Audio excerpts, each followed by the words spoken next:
Assalamualaikum warahmatullahi wabarakatuh. Selamat pagi pendengar Pro 1 Radio Republik Indonesia Jember. Jumpa kembali dalam program Healthy Morning pagi hari ini. Senang sekali saya Nizar Sufi kembali hadir untuk temani Anda.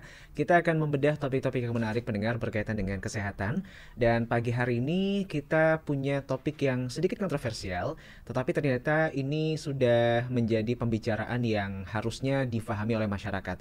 Kita akan membahas berkaitan dengan pentingnya imunisasi pada anak. Ini antara kontroversi dan juga kebutuhan. Kita akan bedah pagi hari ini bersama dengan Dr. Ramzi, spesialis anak yang sudah hadir di Studio Pro 1 RRI Jember. Kita sapa beliau terlebih dahulu. Assalamualaikum dokter. Waalaikumsalam. Alhamdulillah. Ya, memang diminta untuk berpartisipasi dalam program edukasi.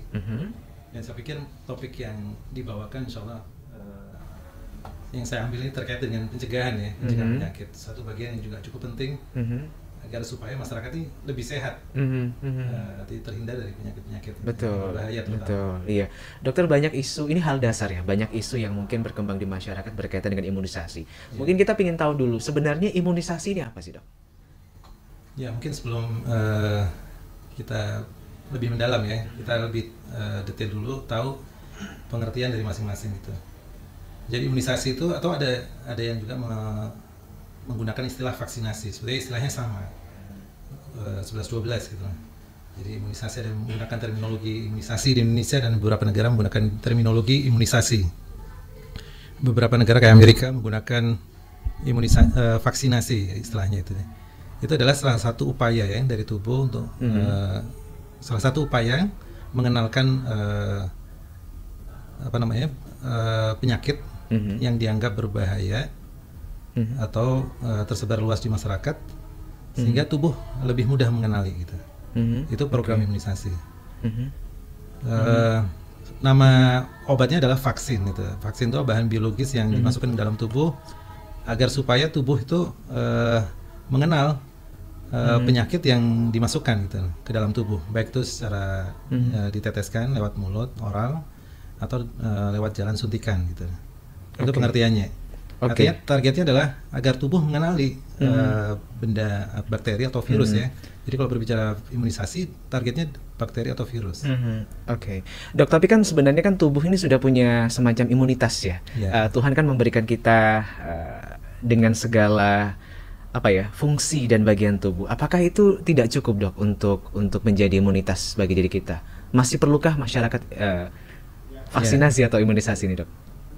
Ya, sesungguhnya Allah sudah menciptakan manusia ini sebaik-baiknya bentuknya. Artinya kesempurnaan yang dimiliki oleh manusia. Tetapi ini juga anugerah, ilmu pengetahuan yang diberikan oleh Allah melalui ilmu yang dinamakan imunisasi. Gitu. Artinya ini juga bagian dari ilmu yang diberikan oleh Allah gitu. Jadi ini nikmat juga sebenarnya dok ya. Betul. Kenapa kok perlu? Karena ya tubuh sebetulnya bisa melawan penyakit-penyakit yang baik kita jumpai dalam sehari-hari ataupun yang berbahaya itu bisa.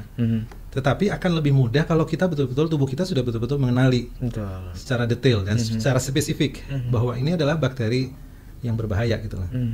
Taruh kata kita berinteraksi dengan banyak orang kan. Ada di pemerintah kan juga mengenalkan pada masyarakat bahwa ini loh yang berbahaya gitu loh. Akan lebih mudah bagi masyarakat itu kalau masyarakat itu juga kenal, oh ini yang berbahaya, ini buronan gitu ya. Tetapi kalau misalnya masyarakat itu nggak kenal, ya bisa mengenali dari tingkah lakunya, tapi kan butuh waktu yang lama. Gitu. Betul. Ini berarti jalan pintas yang lebih praktis gitu dok. Ini jalan pintas gitu lah, bypass. Jadi begitu virus atau bakteri yang berbahaya itu masuk ke dalam tubuh, maka tubuh secara spontan sudah mengerahkan sistem imunnya secara maksimal gitu. Karena tubuh udah dikenalkan bahwa ini adalah produk yang berbahaya yang masuk ke tubuh Anda gitu. Berbeda halnya kalau misalnya tubuh masih belum kenal, maka ada tahapan-tahapannya. Imun primer dulu di usus, masuk ke usus gitu lah. Usus masih membaca segala macamnya. Masuk ke darah gitu lah. Darah juga masih membaca. Imun primer dulu yang berperan. Tetapi beda halnya dengan kalau tubuh sudah dikenalkan terlebih dahulu dengan program imunisasi. Artinya bakteri itu bakteri atau komponen bakterinya bukan bakterinya ya, atau bakteri yang dilemahkan, dan itu pun sekarang sudah makin jarang bakteri yang dilemahkan yang dimasukkan dalam tubuh. Kebanyakan adalah komponen. Komponen itu artinya yang memang para peneliti berusaha untuk meminimalkan bagian-bagian dari virus atau bakteri yang dimasukkan ke dalam tubuh agar tidak menimbulkan efek yang merugikan gitu. Iya. Karena itu juga salah satu hal yang sangat diperhatikan oleh para peneliti atau beberapa negara, bahwa keamanan vaksin juga salah satu yang sangat-sangat diperhatikan oleh para peneliti. Iya. Ya. Oke. Dokter, mungkin ini berbicara soal anak ya, kita lebih spesifik ya. Yeah. Nah, apakah ada perbedaan dampak, Dok? Anak-anak yang mendapatkan imunisasi dengan yang memilih untuk tidak melakukan imunisasi, Dokter? Ya, sesuai dengan target tadi ya. Kenapa kok imunisasi itu diperlukan? Artinya anak itu sedini mungkin sudah dikenalkan dengan kita tahulah secara umum ya, bahwa anak itu adalah kelompok yang memiliki imunitas yang paling lemah. Betul. Dibanding semua kelompok manusia ya, paling lemah. Tetapi sedini mungkin anak sudah dibekali karena dia belum berinteraksi dengan berbagai macam dengan lingkungan, berbagai macam makhluk gitu ya.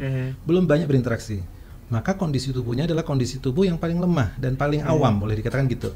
Belum mengenali ya lingkungan ya. Mana yang berbahaya, mana yang aman bagi tubuhnya gitu ya, mana yang kawan, mana yang lawan. Itu bagi anak-anak kecil terutama bayi adalah kelompok yang paling paling sensitif, paling rentan lah, kelompok paling rentan. Dan ketika anak sudah sedini mungkin sudah dikenalkan dengan penyakit-penyakit dan itu adalah yang tersebar, dan mungkin pada saat ini adalah penyakit itu sudah sangat jarang, tetapi penyakit itu adalah penyakit yang berbahaya dan menimbulkan kesakitan yang luar biasa gitu.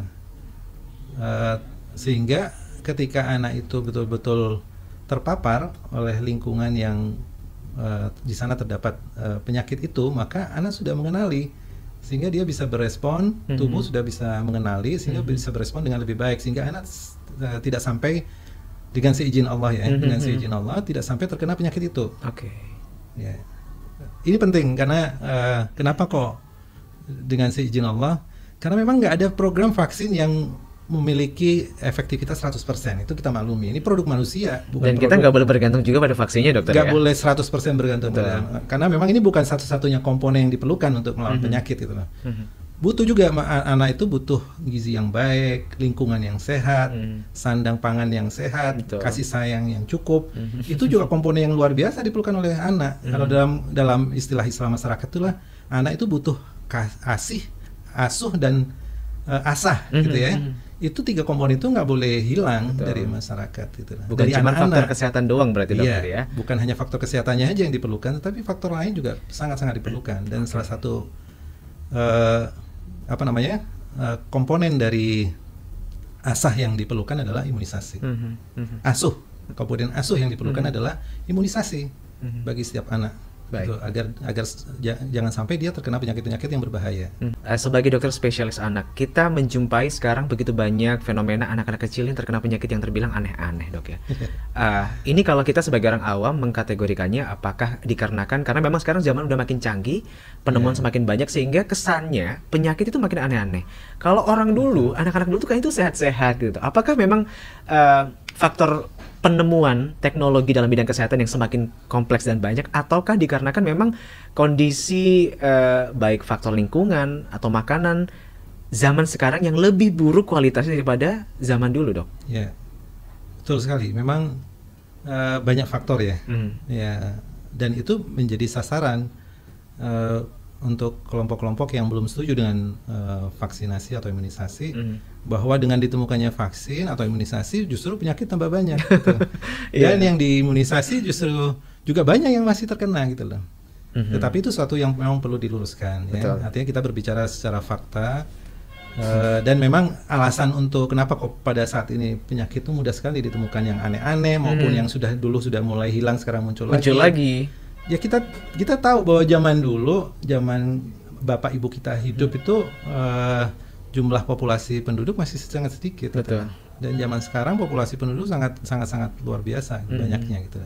Dan mereka berkumpul di suatu tempat yang akhirnya menimbulkan kepadatan, sehingga transmisi penyakit dari satu orang ke orang yang lain makin cukup mudah gitu loh.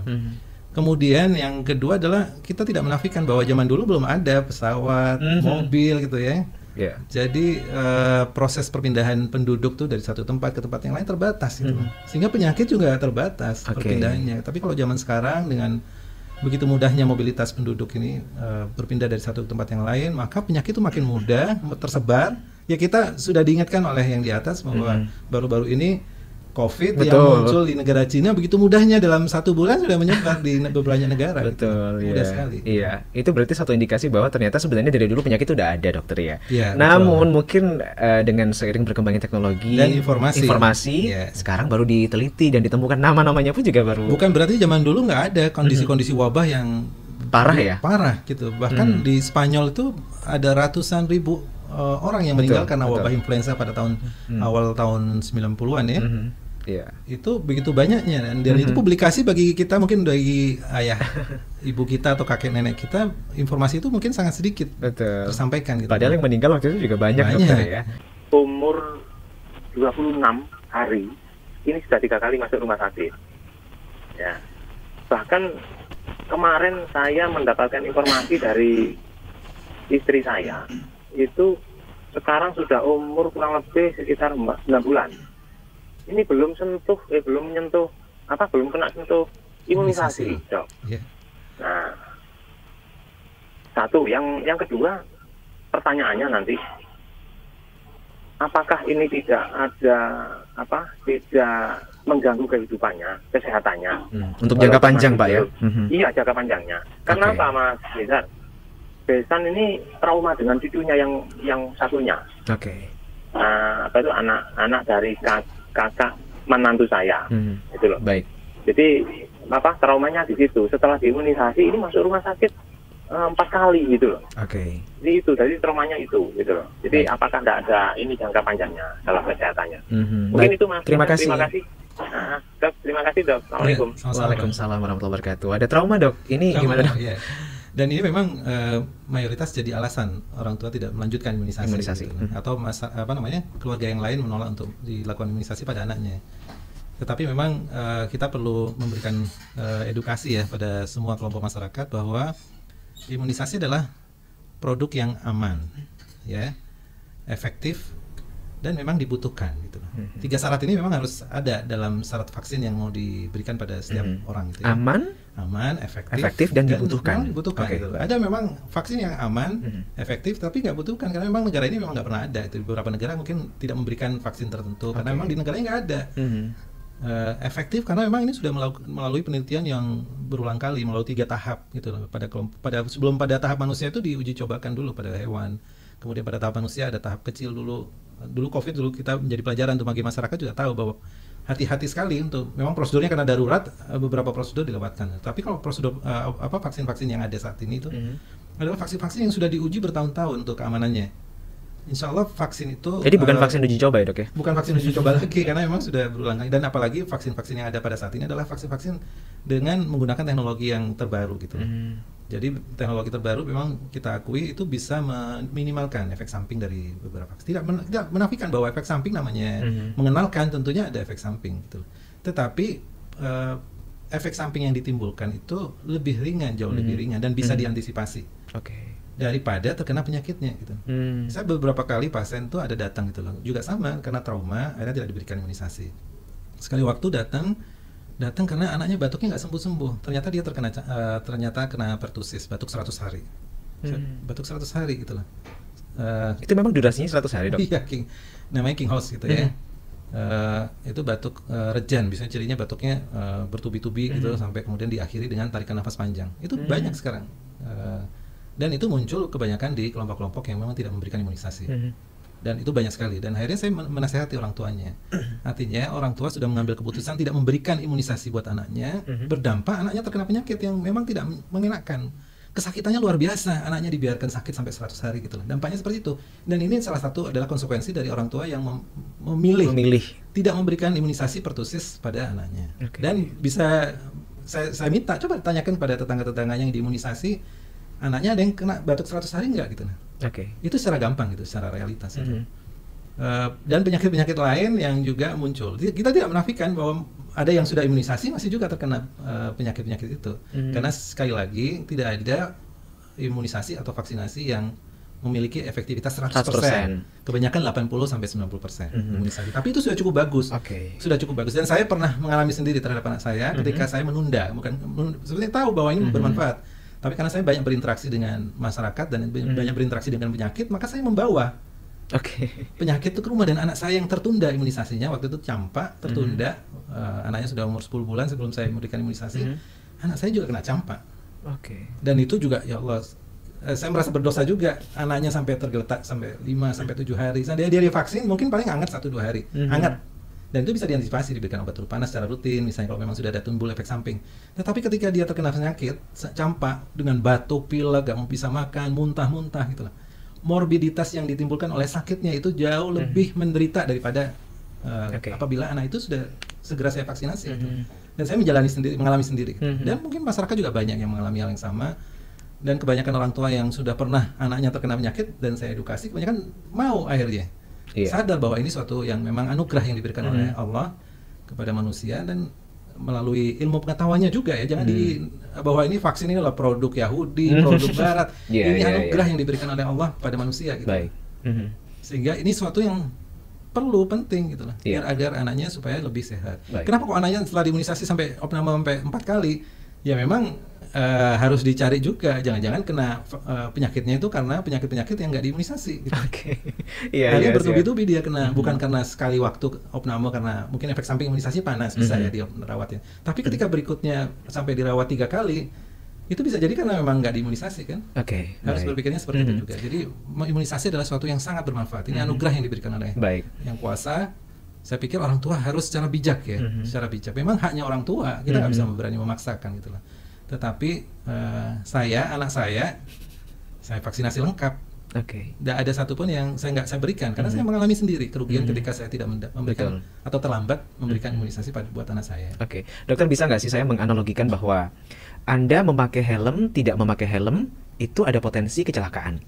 Tapi ketika Anda pakai helm, ada kemungkinan Anda ketika jatuh ada yang terlindungi bagian kepala seperti itu. Betul seperti itu. Itu analogi yang mudah buat untuk sehari-hari banyak hal-hal analogi yang bisa kita ambil. Perumpamaan seperti tadi helm. Yang pakai helm juga ada yang juga pada akhirnya meninggal. Betul. Tetapi kan ada banyak sebab gitu, banyak faktor. Jangan karena meninggal berarti helm nggak bermanfaat. Cara berpikir yang salah. Betul. Jadi semoga ini difahami oleh masyarakat, itu pemahaman sederhana dari keberadaan vaksin, fungsinya dan kebermanfaatannya, dokter ya. Dokter, apa perbedaan vaksin puskesmas dengan vaksin yang diberikan di rumah sakit? Alhamdulillah ya, Indonesia ini adalah salah satu produsen vaksin. Indonesia satu-satunya negara ASEAN yang memiliki pabrik vaksin. Wah, di mana tuh? Malaysia belum punya. Malaysia, Singapura, Thailand belum punya.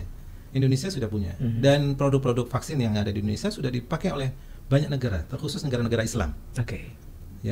Karena mereka tahu mayoritas umat Muslim ada di Indonesia. Itu juga salah satu menghilangkan keraguan, karena memang produk-produk yang dihasilkan adalah yang meminimalkan produk hewan. Nanti di dalam produk vaksin sendiri penggunaan komponen hewan sudah berusaha diminimalkan, atau kalaupun digunakan itu komponen yang dihalalkan gitu. Sehingga itu bisa menepis keraguan tentang kehalalan vaksin. Dan vaksin-vaksin yang digunakan oleh puskesmas kebanyakan memang bersumber dari Bio Farma. Dan Bio Farma ini hampir mayoritasnya adalah pegawainya hampir 99, ada yang bilang 95% adalah Muslim gitu loh. Jadi mereka memiliki tanggung jawab untuk menghasilkan produk-produk yang halal gitu ya. Jadi nggak ada salahnya menggunakan vaksin-vaksin yang digunakan oleh produk negara kita sendiri, ya. Dan vaksin itu sudah dipakai oleh negara yang lain juga gitu. Vaksin yang di rumah sakit adalah sebagian juga menggunakan vaksin-vaksin dari pemerintah, jadi sifatnya gratis, tidak berbayar gitu. Sedangkan vaksin yang vaksin yang di puskesmas itu sebagian besarnya adalah vaksin yang dibuat oleh produk Bio Farma, produk dalam negeri ya. Sedangkan vaksin di rumah sakit bisa memberikan vaksin yang dari luar atau vaksin dari produk pemerintah. Kalau masyarakat bingung, dok, harus memilih antara di rumah sakit atau di puskesmas? Konsekuensi dari vaksin dari luar adalah biayanya lebih mahal. Gitu. Berarti hanya di faktor itu saja, dok ya? Faktor itu aja. Masalah efektivitasnya dari Bio Farma sendiri sudah bisa menyajikan data penelitian dari mereka bahwa produk mereka tidak ketinggalan dibanding produk-produk dari luar gitu. Dan ada beberapa vaksin memang pemerintah harus membeli, seperti pneumokokus untuk pneumonia itu pemerintah harus membeli dalam jumlah, dan itu adalah vaksin yang memang Karena memang kebutuhan sangat tinggi, dengan mobilitas penduduk sangat tinggi, jumlah penduduk sangat tinggi, pneumonia makin banyak sekarang, Mas. Karena itu pemerintah menganggap ini sangat penting, padahal vaksin ini adalah vaksin yang mahal. Kalau di praktek rumah sakit sekali suntik itu bisa sekitar 1 jutaan. Wah, lumayan juga Dok ya. Itu yang digunakan. Dan itu kalau diberikan di puskesmas tidak perlu bayar gitu, gratis. Pemerintah sudah mengalokasikan dana khusus untuk pneumonia secara gratis untuk masyarakat. Dan kalau datang ke rumah sakit tuh harus berbayar sampai 1 juta. Wah, lumayan juga Dokter ya. Dokter, saya punya anak didik, waktu selesai imunisasi HPV, ini selang beberapa menit dia bilang jika mengalami pusing kemudian muntah. Apakah hal tersebut adalah efek samping dari imunisasi, Dokter? Ya. Jadi vaksin itu sendiri ada 2 ya, vaksin yang hidup, vaksin yang dilemahkan gitu. Semua komponennya adalah komponen asing, benda asing bagi tubuh. Ketika itu dimasukkan ke dalam tubuh, tentunya akan ada reaksi yang sifatnya lokal, ada yang reaksi sifatnya sistemik, gitu ya. Artinya sistemik ini gejalanya demam, nyeri kepala, berdebar-debar, gitu ya. Atau reaksi lokal, nyeri di bekas suntikan, bengkak, gitu. Itu adalah reaksi lokal. Suatu yang wajar, artinya tubuh bereaksi dengan produk yang dimasukkan ke dalam tubuh manusianya, gitu. Tubuh bereaksi. Sehingga reaksi tubuh adalah kadang mengeluarkan mediator-mediator inflamasi atau zat-zat zat peradangan yang tadi wujudnya tadi meriang, demam, sakit kepala, pusing, mual gitu loh. Itu efek-efek yang wajar ditemukan. Tetapi efek itu adalah sangat-sangat ringan dibandingkan apabila terkena penyakitnya. Oke, itu nggak seberapa lah Dok ya, dibandingkan paling dengan dampak dari penyakit kalau yang... misalnya pusing udah minum obat dulu, parastamol gitu ya, untuk menghilangkan pusingnya, dan istirahat yang cukup, makan yang bergizi, minum yang banyak, dibuat tidur, insya Allah setelah tidur mungkin udah badannya sudah fresh kembali gitu. Dokter, saya sudah berusia 33 tahun, apakah masih perlu ikut vaksin?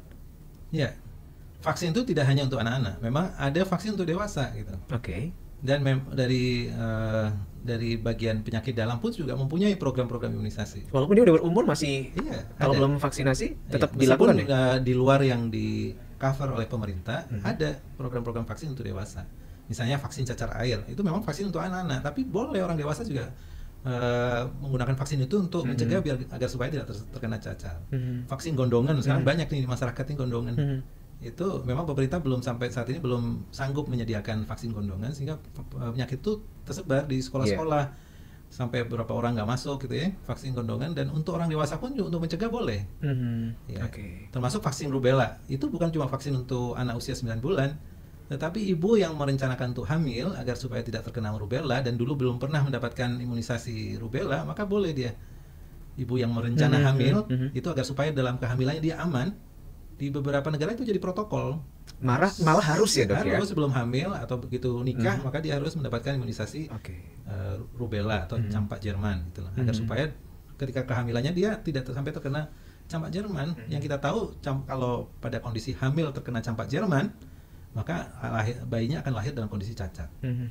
Dokter Ramzi di sini sudah menjelaskan bahwa sekali lagi imunisasi ini penting. Walaupun kita tidak bisa memastikan bahwa setelah imunisasi pun dokter ya, anak itu akan 100% terbebas dari yang namanya penyakit seperti itu. Ini adalah bentuk ikhtiar ya Dok ya, untuk meminimalisir dampak dari penyakit yang disebabkan seperti itu. Ya, ini adalah bentuk ikhtiar ya dari kita atau orang tua untuk menghindarkan dari anaknya dari penyakit-penyakit yang berbahaya. Dan, memang tidak seperti saya jelaskan tadi bahwa vaksin itu adalah efektif gitu ya, meskipun tidak 100% efektif, tetapi 90% sudah sangat bagus sekali, sangat bagus sekali, 80-90%. Dan syarat untuk bisa efektif adalah vaksin itu harus diberikan secara lengkap. Artinya ketika diberikan pertama kali vaksin itu, maka efektivitasnya mungkin hanya sekitar 25-30%, tetapi kan ada program booster ulangan. Ulangan itu harus diberikan agar supaya untuk meningkatkan efektivitas vaksin, sehingga ketika sudah lengkap maka capaian 80-90% itu akan bertahan lebih lama gitu. Dan selain efektif, memang kita tidak menafikan bahwa vaksin itu adalah produk ya, benda asing yang dimasukkan ke dalam tubuh. Tentunya akan ada efek samping gitu, efek samping. Baik ya. Dokter, anak saya di tanggal 12 Oktober lalu ini imunisasi 4 sekaligus ya. Ini DPT, PCV, polio dan juga rotavirus. Nah, selang 6 jam setelah imunisasi dia mengalami kejang karena demamnya tinggi, Dok, sampai 39,1, dan di tanggal 15 Oktober kemarin, Dokter, ini masih mengalami demam. Bagaimana cara agar tidak terjadi seperti itu lagi, Dok, ya, setelah imunisasi? Karena saya takut mau melanjutkan anak untuk imunisasi berikutnya. Iya.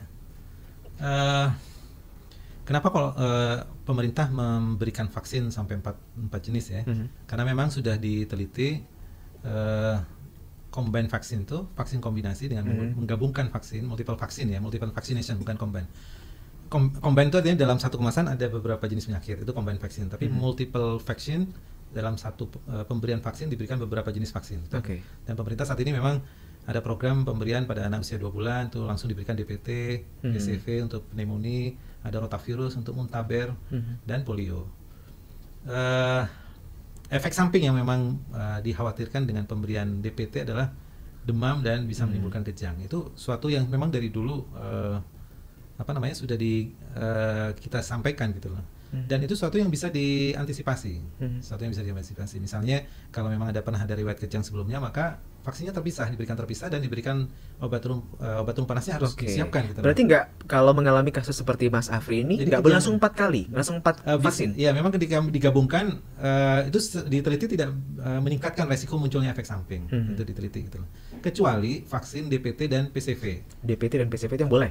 Itu yang memang sudah diwanti-wanti kalau ini diberikan bersamaan itu akan menimbulkan resiko untuk efek sampingnya lebih besar daripada kalau itu diberikan terpisah. Ya, terpisah ini jaraknya 2 minggu. Cuma kan sulit mengumpulkan masyarakat itu dalam satu waktu. Itu suatu yang sulit gitu loh. Sehingga siasat dari pemerintah untuk meningkatkan cakupan imunisasi akhirnya vaksin itu diberikan pada waktu yang bersamaan. Dan ini bukan cuma di Indonesia. Saya beberapa pasien itu datang dari negara lain, dari Australia, itu bahkan sudah 3 imunisasi di Amerika, 4 imunisasi itu sudah yang biasa gitu, agar supaya kunjungannya tidak sering-sering gitu. Kunjungan ke rumah sakit itu juga suatu yang menakutkan. Berkumpul itu juga bisa transfer macam-macam tuh. Anak-anak berkumpul di posyandu ada risiko sakitnya didapatkan di posyandu. Justru yang harusnya jadi tempat untuk mereka dapat imunisasi. Tapi itu sangat dibutuhkan karena dari sana program itu adalah anak mendapatkan edukasi, orang tua mendapatkan edukasi, penimbangan ya, pemantauan status gizi, kemudian dan tentunya imunisasi itu dari program posyandu itu. Berarti saran dokter untuk orang tua yang mungkin anaknya setelah dapat imunisasi 4 kali sekaligus ini bermasalah atau ada efek yang samping, tetap lanjutkan karena lanjutkan aja. Berarti ditanganinya dengan apa, Dok? Misalnya dia kalau ada sampai kejang nih kasusnya. Memang gini, kalau DPT itu ada 2 pilihan. Ada yang aseluler, yang produk dari luar itu sudah aseluler memang. Produk yang dibuat oleh pemerintah ini adalah produk yang whole cell, artinya semua sel. Apa perbedaan aseluler dan whole cell? Jadi kalau yang aseluler itu lebih sedikit efek sampingnya, hampir boleh dikatakan jarang sekali menimbulkan demam. Sedangkan produk yang whole cell yang punya Bio Farma ini masih sementara waktu teknologinya masih teknologi yang whole cell, yang seluruh sel gitu lah. Belum berubah, tapi dalam waktu dekat katanya insya Allah Bio Farma akan sudah bisa mengeluarkan produk yang aseluler. Memang kekurangan dari produk yang whole cell itu adalah reaktogenik, artinya bisa menimbulkan efek samping yang lebih besar daripada yang produk satunya yang dari luar itu, yang jarang panas itu. Salah satunya efek sampingnya memang kejang itu tadi. Tapi itu dibilang wajar dulu, sebetulnya demam dulu baru kejang. Kejang ini sebetulnya muncul karena secara genetik dia punya bakat kejang demam namanya. Tapi namanya orang tua, Dok, ya, mungkin khawatir seperti itu. Kemudian kok anaknya nanti diimunisasi kejang lagi seperti itu. Bisa ini gimana respon orang tua harusnya yang benar, Dok, ketika anaknya kejang? Bisa diantisipasi kalau memang ada kelebihan rezeki, bisa menggunakan vaksin yang aseluler, dilanjutkan dengan vaksin yang aseluler. PCV-nya, rotavirusnya bisa dilanjutkan di posyandu, cuma yang DPT-nya aja yang harus sebaiknya dilanjutkan dengan vaksin yang aseluler, yang dari luar itu. Tetapi kalau misalnya terpaksa tetap nggak ada biaya gitu ya, boleh dilanjutkan, tapi ya dipisah, DPT dan pneumokokusnya sebaiknya dipisah, jarak 2 minggu gitu loh. Minta toleransi aja, bisa kok, bisa. Dan DPT-nya sudah diantisipasi, langsung diberikan obat turun panas ketika sudah ada anaknya sudah mulai kelihatan tanda nggak nyaman boleh diberikan obat turun panas. Ya, jadi jangan nunggu demam baru diberikan obat turun panasnya gitu. Jadi sudah bisa diantisipasi. Selain demam diberikan obat turun panas juga dibantu dengan kompres hangat, ya, kompres hangat. Baik, ya. Dokter, dulu waktu kecil kakak saya diimunisasi dokter atau bidan yang magang. Sepulang dari posyandu, dia mengalami kejang dan ini permanen dok, atau epilepsi sampai dia meninggal dunia di usia 18 tahun. Usia saya berbeda 3 tahun dengan kakak, tetapi saya tidak diimunisasi, hanya mengambil vitamin saja ketika posyandu karena orang tua mengalami trauma waktu itu. Nah sekarang, alhamdulillah saya punya 2 anak, dan saya belum mengimunisasinya karena ada kekhawatiran kalau nauzubillah imunisasinya gagal seperti kakak dulu. Apakah kekhawatiran saya ini berdasar dok? Perlukah saya untuk melawannya dan juga memberikan imunisasi pada anak? Jika tidak melakukannya, apakah ini mengambil hak anak untuk mendapatkan kesehatan dokter? Monggo. Terkait dengan tadi ya, setelah imunisasi kakaknya kejang. Memang Epilepsi. efek namanya KIPI, kejadian ikutan pasca imunisasi. Tidak serta-merta KIPI itu kejadian ikutan pasca imunisasi itu berkaitan dengan vaksin. Jadi tidak serta-merta. Jadi nggak boleh menuduh vaksin penyebabnya. Vaksin sebagai satu-satunya sebab itu. Sebagai satu-satunya sebab. Ada namanya coincident ya. Dalam tubuhnya sendiri sudah ada bakat soalnya, bahkan itu kejang, bakat cuma tercetuskan oleh karena demam karena imunisasi tadi itu. Sehingga tersangkanya adalah ini setelah imunisasi nih. Padahal demamnya. Seandainya dia tidak diimunisasi tapi dia juga mengalami demam tinggi, bisa jadi dia kejang juga gitu loh. Dan itu banyak kasus yang seperti itu. Kejangnya bukan karena imunisasi tetapi karena demam tingginya, karena sakit yang lain gitu. Jadi kita nggak boleh langsung menuduh bahwa kalau anaknya kejang karena demam pada saat imunisasi berarti yang salah ini vaksinnya gitu lah. Tidak boleh seperti itu. Itu harus memang karena memang efek samping vaksin sendiri udah jelas kriterianya itu. Dari hasil penelitian, dari laporan kan setiap kali kita memberikan vaksinasi kalau ada kejadian kita laporkan tuh. Kalau kejadian itu rutin maka itu bisa menjadi bagian dari efek samping imunisasi. Tetapi kalau itu bukan berkaitan dengan efek samping yang umum, maka itu bukan bagian dari imunisasinya, efek samping imunisasi. Misalnya tadi epilepsi gitu. Epilepsi itu tidak ada hubungan. Tidak ada hubungan. Kejang demam meskipun tidak ada hubungan dengan vaksinasi.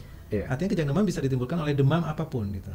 Epilepsi memang bedanya, kalau epilepsi dengan kejang demam atau kejang step, kalau epilepsi tidak demam pun dia kejang. Tidak demam pun kejang. Memang pada kasus-kasus tertentu kejang demam yang berulang nggak tertangani dengan baik bisa jatuh dalam kondisi anaknya bisa epilepsi gitu. Jadi jangan takut untuk memberikan imunisasi karena itu bermanfaat. Saya yakin ini suatu yang bermanfaat dan ini dibutuhkan oleh masyarakat. Tadi ada statement yang menurut saya menarik sekali dok ya. Ketika orang tua tidak mengimunisasi anak, apakah disebut sebagai orang tua yang merenggut hak anak untuk mendapatkan kesehatan? Bukan jaminan dok ya? Apa istilahnya semacam fasilitas ya untuk dia lebih terjaga dari yang namanya penyakit dokter? Ya, saya pikir sebaliknya gitu. Anak juga tidak mendapatkan haknya. Jadi hak anak adalah mendapatkan lindungan dalam bentuk vaksinasi. Itu pelindungan yang ya, memang ini semuanya seizin yang di atas ya, seizin Allah gitu lah. Tetapi ini ikhtiar, sekali lagi ini ikhtiar yang sudah secara ilmiah terbukti ya dan dipakai oleh secara luas. Bukan hanya Indonesia aja. Indonesia, gitu lah. Bahkan di negara Yahudi pun juga pakai. Amerika, negara Jepang, negara-negara Arab, semua pakai. Dan ulama-ulama semuanya merekomendasikan. Ulama-ulama besar dunia itu semuanya merekomendasikan karena melihat bahwa ini banyak bermanfaat dan ini bahkan beberapa ulama mewajibkan.